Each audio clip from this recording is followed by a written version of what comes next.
Hello and welcome. Today I'm coming to you from Cactus Vision, which I reckon is Sydney's raddest cactus store, to talk to you about everything you could ever want to know about one of the coolest genera of plants on Earth. The Pachypodiums, amazing caudiciform and pachycole plants. They have incredibly showy flowers, they're super resilient, and the growth shape of them is often beautiful and sometimes super weird. So these plants have got a little bit for everyone. So today we're going to be going through every single species of Pachypodium known to man, and hopefully having a little bit of fun while we do it.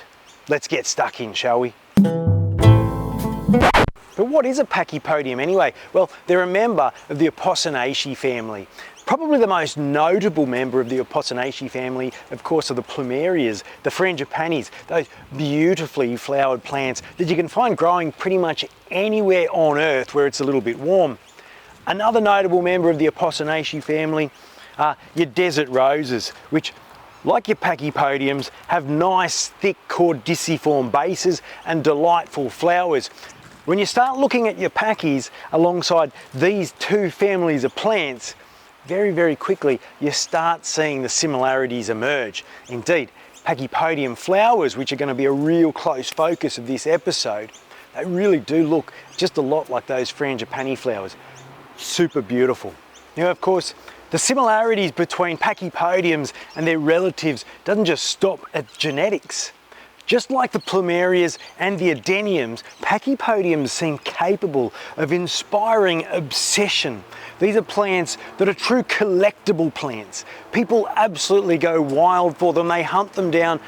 They try to collect as many of them as they possibly can. And fantastically, a lot of these plants are really easy to grow, and so they make a fantastic stepping stone into the world of pachycole and caudiciform plants. Now, you're going to hear those words pachycole and caudiciform a lot in this episode, so let me just pause and explain. What exactly am I talking about? Well, you can see here in this particular plant this short, squat, almost bulbous or flask-like stem.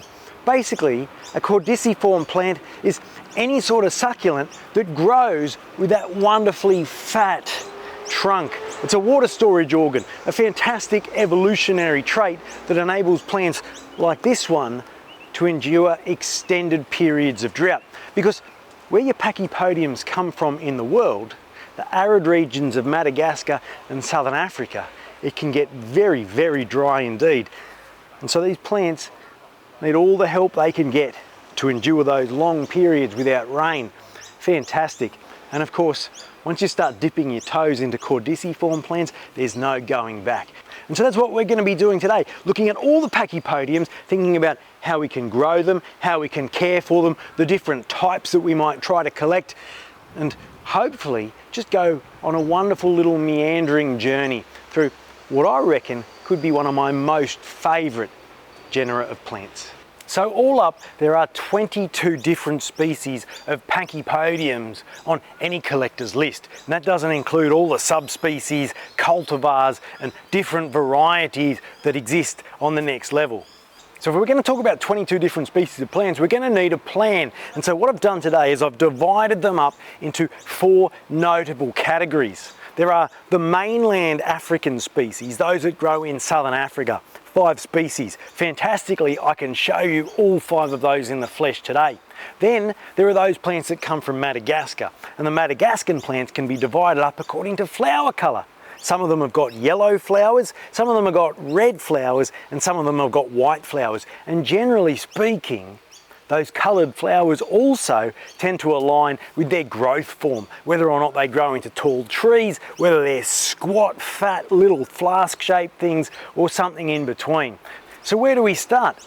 Well, why not start with the African mainland species? They cover a really good representative sample of the different growth forms of Pachypodiums. You've got some that grow as trees and others that grow with these incredibly fat, swollen underground tubers. And then another one that sort of sits a little bit lower, kind of a scrubby bush looking thing. So, great representative sample. Now, I thought, let's start with the lowest ones and go up from there. And The two species that I'll start with are our caudiciform, or underground swollen storage organ plants. They are Pachypodium succulentum and Pachypodium bispinosum. Now these are just seedlings. They grow significantly larger than this, both in cultivation and in the wild, but I don't have any bigger ones to share with you today. Now, what you're going to find is that both of these plants look almost identical in growth form, and the only real way that you can tell them apart is when they flower. Their flowers look super different. You can see this little succulentum here got tiny little delicate pinkish white stripy flowers. When the bispinosum eventually flowers, it's a little bit too young at the moment. It's going to have more kind of tubular flowers, really noticeably different. And that's how you can tell that they are in fact very separate species. Closely related, but not the same.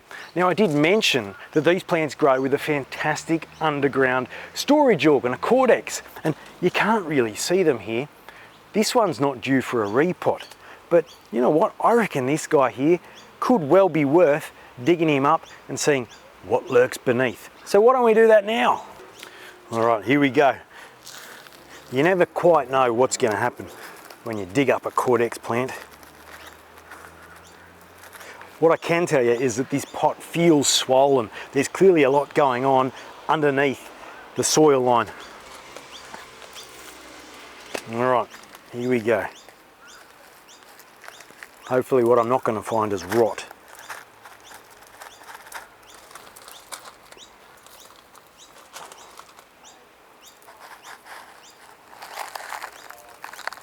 Look at that.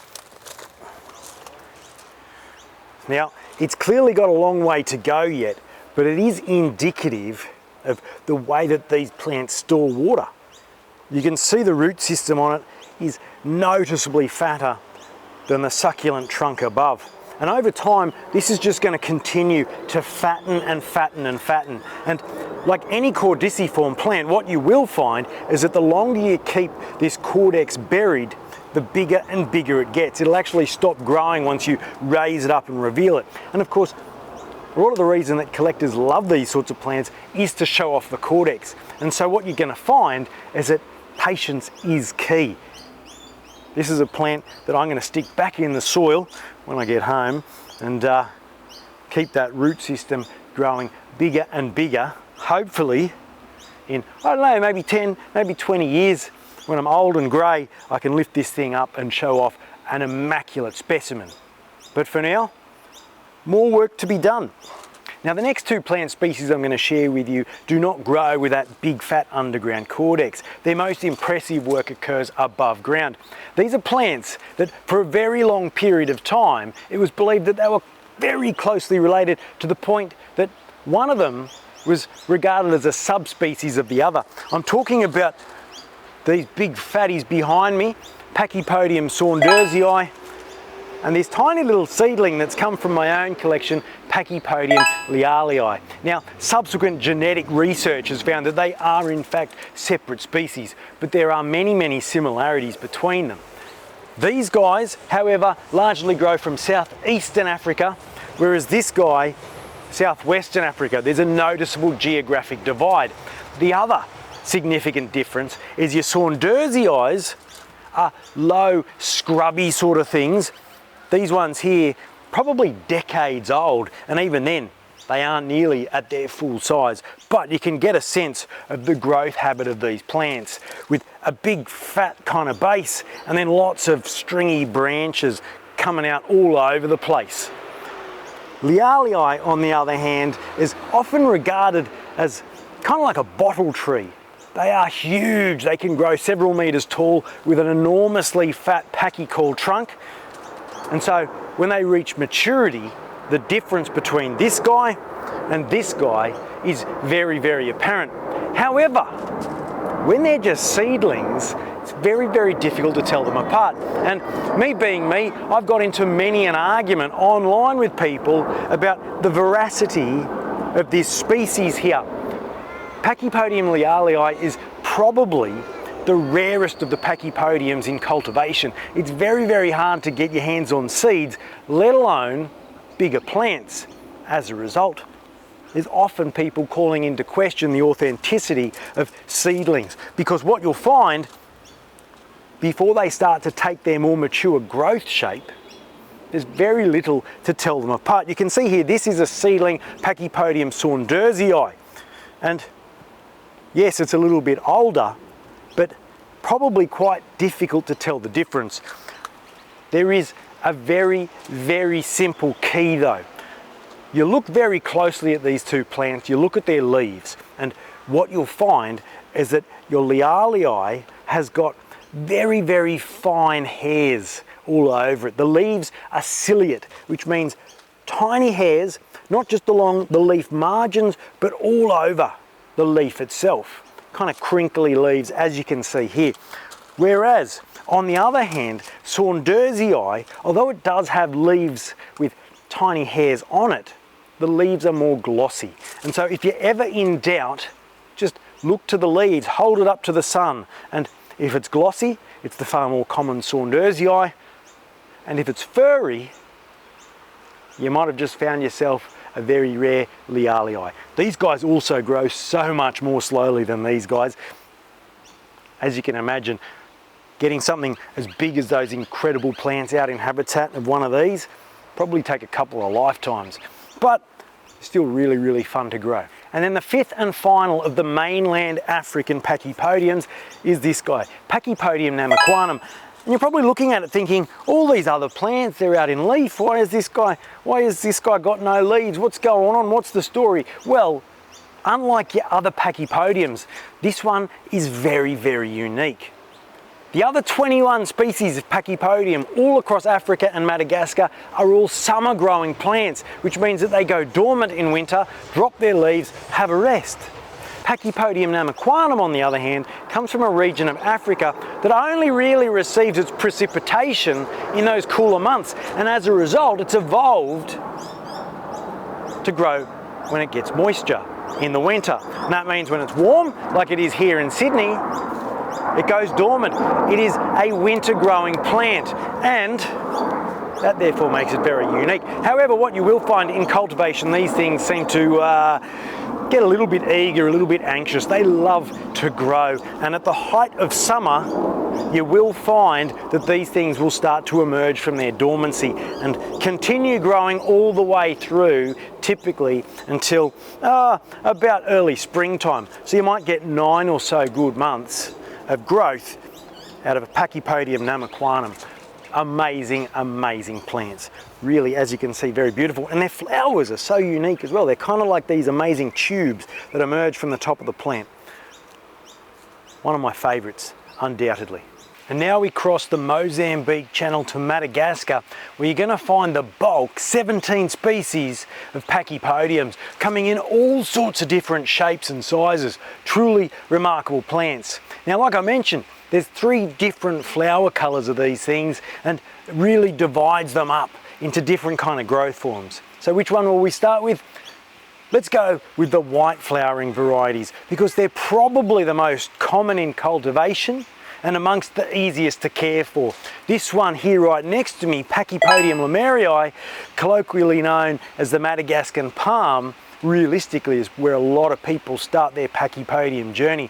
Now, as you can see, these things are beautiful, really stunning, with those tall, thickened, very, very spiny trunks and a fantastic flush of leaves out the top. You can see why they're called a Madagascar palm, but of course these things have got no relationship with palm trees whatsoever. They're also not cacti, even though they often get mislabeled as such. They are a very distinct family of plants. Now, your Madagascar palms are super, super hardy. They seem to cop all sorts of abuse in cultivation, and in fact, I've actually seen some people who grow these things successfully as indoor plants. It's really quite remarkable. Now, how big can they get? Much, much bigger than this. They can get several meters tall, and it's the wrong time of year. We've just missed out on flowering season. But when it finally does happen, they'll have these little sprays of the most delightful kind of creamy white flowers that are very, very reminiscent of your Plumeria, and that's where you can really start to see the genetic similarities coming out. But your Madagascan white-flowered Pachypodiums go so far beyond these guys. Let's go and check some out. Now, like I said before, most of the white-flowering Pachypodiums from Madagascar grow with a tree-like form, and you can see two more examples of that here behind me. Here we've got Pachypodium guiayi.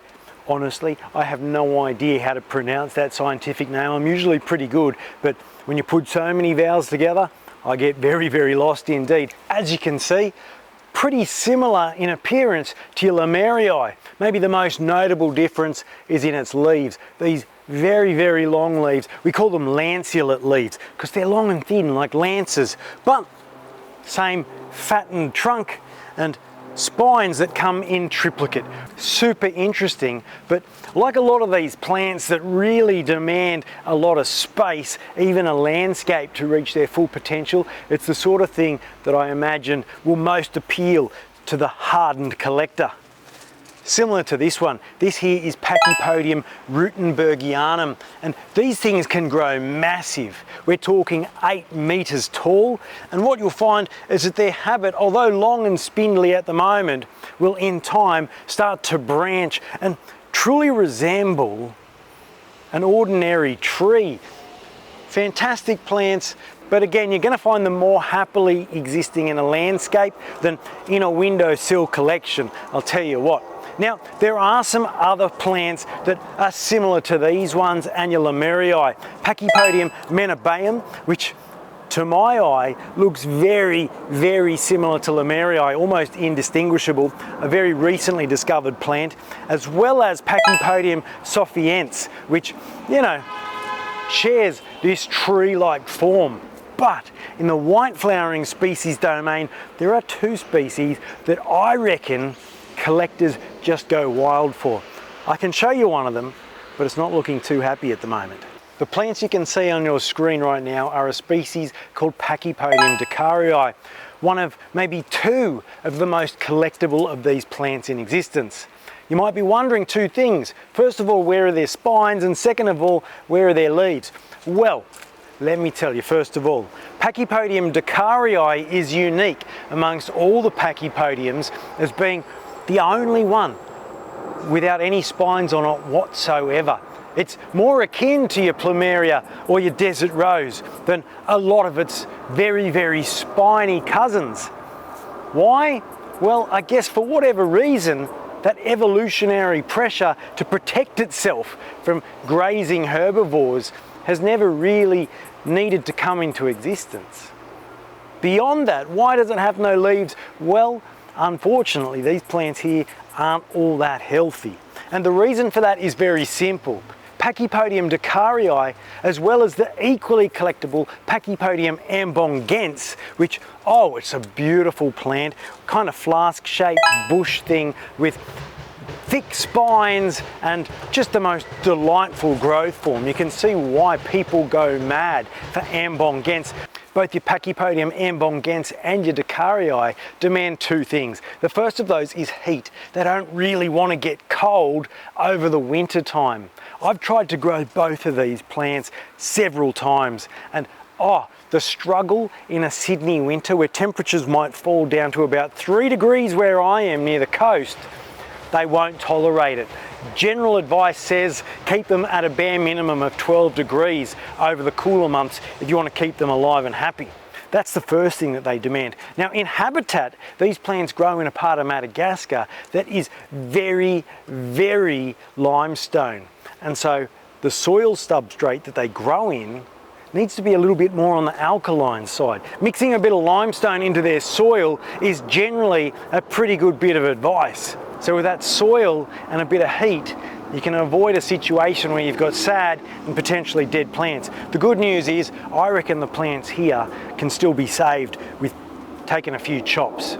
Now, if you've made it this far into the video, I reckon there's a pretty good chance that you are a true Pachypodium devotee, which means you might want to get your hands on this outstanding Scary Pachypodium Arid Zine t-shirt. The perfect gift for any Pachypodium lover in your life, or just for yourself if you love these things. Anyway, let's get straight back into the wild world of Pachypodiums.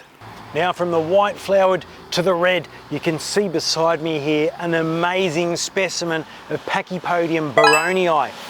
These plants, unlike the white flowered ones, are shorter, squatter, and they really start to get into that caudiciform nature. We're starting to see some amazing flask shapes on these plants, truly remarkable. And this is why both the red flowered species, baronii and winsorii, are some of the most favoured amongst Pachypodium collectors.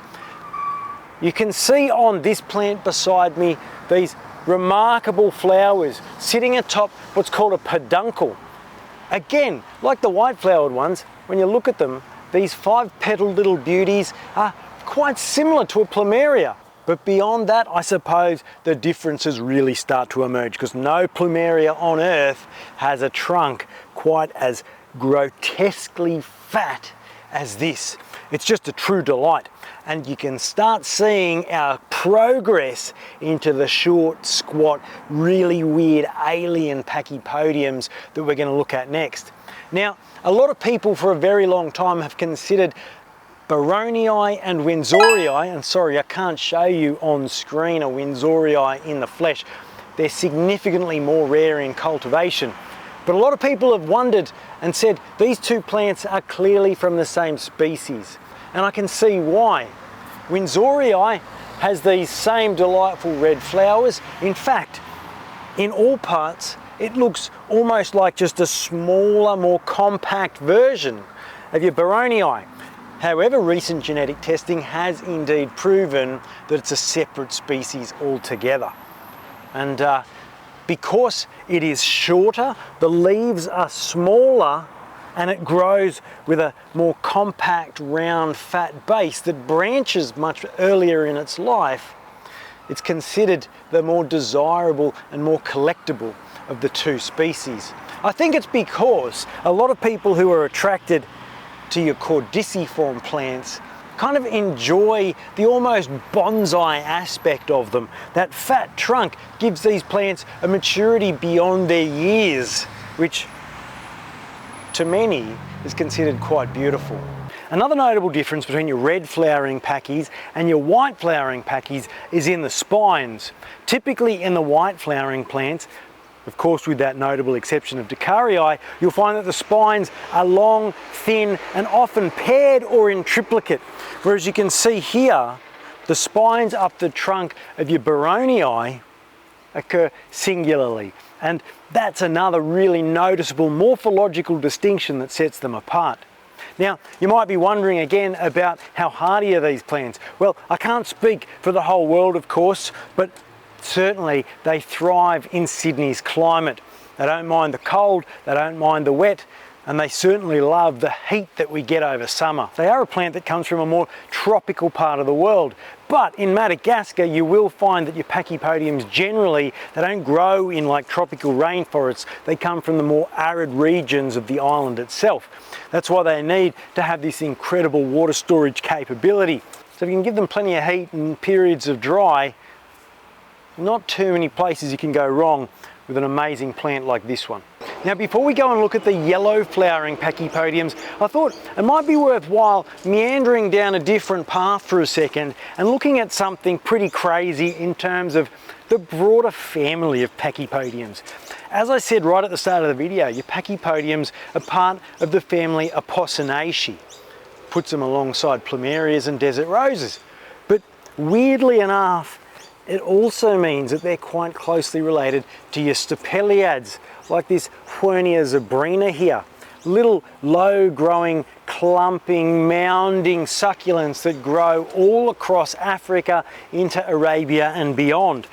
And when you look at the flowers of something like this, they look truly alien, and it calls into question, how can a plant as stately, as statuesque, as architecturally beautiful with that trunk and those leaves be relatively closely related to something as squat and bizarre as this? I guess it's just evolution in action for you, right? At some point, different pressures push different plants into different directions.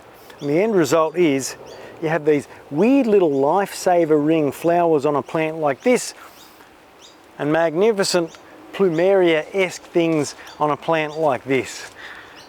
It kind of blows the mind, right? And now after that little diversion, we can jump headlong into the 7 species of yellow-flowered Pachypodiums. And the nature of these particular plants, their low-growing, squat, wider than tall growth form, to me, makes them by far the most fascinating subset of the Pachypodium world. The plants behind me you can see here are Pachypodium densiflorum, and at this time of year they show one of the most striking features, of course, of this category: the flowers growing on these remarkable peduncles straight out. You can see their incredible yellow colour. Now, these plants here are very, very old. Every time I show old plants on this channel, I get 1 or 2 voices pop up saying, that's a poached plant. Now, you know me, I am a fierce advocate against poached plants in cultivation. But one thing we need to recognise is just because a plant is old doesn't mean that it's been lifted out of habitat. How do I know that these things haven't? Because they're too clean. Yes, there are a few scars on them, there's a bit of lichen on them, but they don't have that toughened, enduring character that comes from decades upon decades out in the wild. There are people out there, certainly in the Australian scene, that have been growing Pachypodiums for 50, 60, 70 years. And so just because plants look old doesn't necessarily correlate with the fact that they've been taken out of habitat, because they might just be old plants. So something to keep in mind as we look at this incredible collection. Now, densiflorum is the first of these plants. I am going to tick off a few boxes here and mention the yellow flowered species that I can't share with you today in person. They are Adenium, Horrumbense and Inopinatum. And there's nothing wrong with those plants. There's no reason I'm not showing you them in the flesh, it's just I don't have access to them. I've actually sown the seeds of both Horrumbense and Adenium just this growing season. The seedlings, I reckon, are about this tall. They've got a long way to go before they're worth sharing amongst these. But it does give me a really important point to go off, because yeah, you can buy some incredible Pachypodium species plants that are decades old, and they will cost a fair packet of money, as you can imagine. But Pachypodiums grow very, very easily from seed. Sow the seeds just below the surface of the soil, keep them warm, keep them moist, and in no time at all, you'll have these cute little blobs with a couple of leaves and some spines starting to emerge without any trouble whatsoever. Of course, there's a little bit more to it than that, if I'm being honest, but they are certainly a very rewarding genera of plants to grow from seed. And if you can ever get them to this size, I'll tell you what, they'll have a story to tell. Now, let's look at some of the other fantastic yellow species of Pachypodiums from Madagascar. Perhaps the first and most notable one worth discussing today is this little guy. This is a Pachypodium rosulatum, the subspecies Gracilius. Now, rosulatum has got a whole variety of different subspecies that all have very slightly different growth forms, but they all do fall under that umbrella of rosulatum. The reason why I share this one with you is because it may well be the most desirable of all of these plants. They are truly, truly wonderful. Tiny little flask-shaped things, sprayer leaves out the top, and fairly reduced spines which wear away with age. The other reason why it's really worth pointing this plant out to you is that point I made about poaching. Pachypodium gracilius, or rosulatum, subspecies gracilius if we're being technical, is one of the more heavily poached plants from Madagascar. I think it's their cute, small, miniaturized flask shape that makes them very, very desirable plants, especially you'll find amongst East Asian cultures, where you can walk into many succulent shops and find plants that have been ripped straight out of habitat just sitting there on the shelves. Very, very sad situation, because as you can imagine, that poaching puts a lot of pressure onto the wild habitats of this particular species. And then you've got this guy, Pachypodium brevical, which I reckon is by far the weirdest of all of them. Like the others in this yellow flowering group, it's a low, squat, very, very wide plant. But unlike these other ones, which as you can see, do develop branches emerging from that fattened caudex, brevical never quite gets there. In habitat, on these granite outcrops in which it lives, it just looks kind of like a cancerous growth emerging from the soil, covered in sprays of leaves, and then when it's flowering season, you get these delightful little yellow flowers emerging as too. Real beauty and the beast stuff. Quite fascinating. Now, the thing about brevical that makes them, I suppose, pretty rare to find in cultivation is that they are noted for being incredibly fussy plants. What you're going to find is that over the winter time especially, they have a tendency to just want to shrivel up, die, rot away. And so I'm kind of surprised that I've had this plant now. We're coming into, I think, about its third year. It is very, very slow growing, as you can see. But that also speaks to the best way to grow these yellow flowered Pachypodiums. If you want to get that desirable flask shape, keep them squat, keep them compact, there's two things you can do for them. Number one, treat them very, very mean. Don't overwater, don't over fertilize. Treat them as if they're out in habitat and you'll be rewarded. And the other thing that they don't like is too much root space. They like to be pot bound. The tighter the space that they grow in, the more compact, and yes, they will grow slowly, but they will grow tightly compact and you'll get that fantastic squat flask shape from them. The other thing that's really well worth noting about a lot of these yellow flowered species is, unlike Dacarii and Ambongense that I mentioned earlier, which grow out of the limestone and therefore demand quite alkaline soil, many of the species of your yellow flowering Pachypodiums, specifically brevical, rosulatum, eburneum and densiflorum, they love acidic soil. They grow out of granitic outcrops where the soil is more naturally acidic. And so there's a really good way of achieving that in cultivation. First option you can use as your organic medium is peat moss, which is certainly a more acidic organic substrate. And then if you're looking to sort of enrich your soil with a mineral compound, there's a mineral that's used in bonsai circles. It's called kanuma. It comes from Japan, understandably, because it does have to be exported out of Japan. It does come with a considerable price premium. But kanuma itself is kind of like a hardened clay, which naturally is also quite acidic.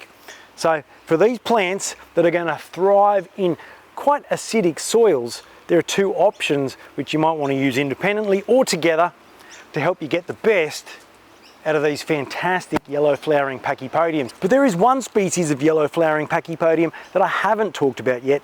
Let me show it to you. It's this one, another little low growing squat little thing, and you're probably wondering, it just looks like all the others. This one is called Pachypodium enigmaticum. And the fascinating thing about this species isn't in its growth form or its flowers, although they are truly spectacular in itself.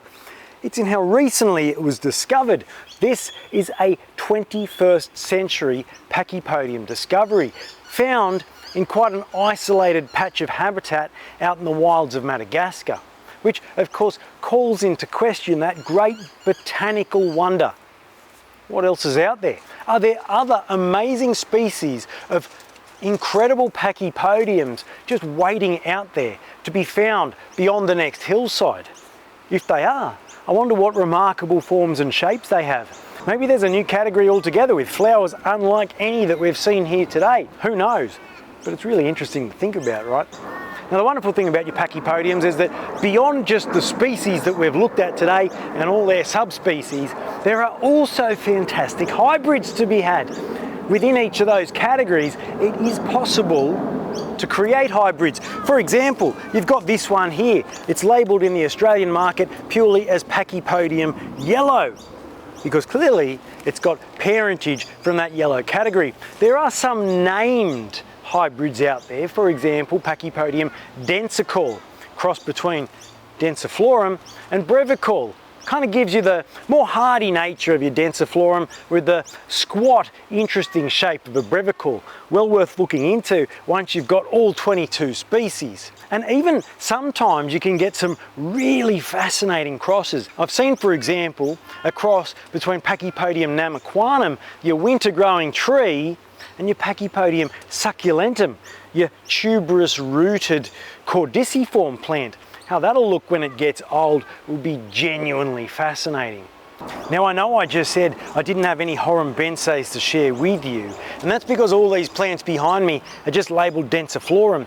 But one of the ways that you can identify different species of Pachypodiums is by their fairly unique flower morphology, their flower shapes. And having a closer look at this guy here, I've realised these flowers are far more akin to the typical deeper, more cup-shaped Horrumbense flowers than they are of your broader densiflorum. And so I reckon here, lurking behind me, unlabelled, is actually a really amazing species plant of Pachypodium horrumbense. How lucky are we? Tick another one off for the video. Awesome. Anyway, that's the world of Pachypodiums for you. You know what? Of the 22 species, I forgot to mention one, so I'll just tick it off now. Pachypodium mycia, white flowered, tall tree growing, probably only of interest to the most hardcore Pachypodium lovers, but I do apologise if that's you. I almost forgot. Anyway, that's Pachypodiums for you today. I hope you've enjoyed it. I've had a lot of fun creating this episode. I'll see you again next month.